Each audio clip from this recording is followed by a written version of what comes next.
Question 1 offers us a very straightforward long division. No one likes doing long division with all these decimal points hanging around. So what we can do, we can multiply top and bottom by 100.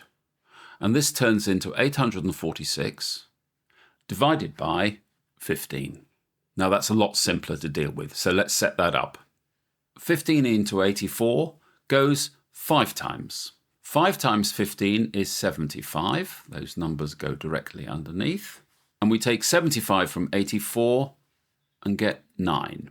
The 6 comes down. Ask that same question. 15 into 96 now goes 6 times.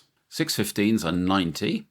And taking the 90 from the 6, we're left with 6. Now, bring down the 0, 60.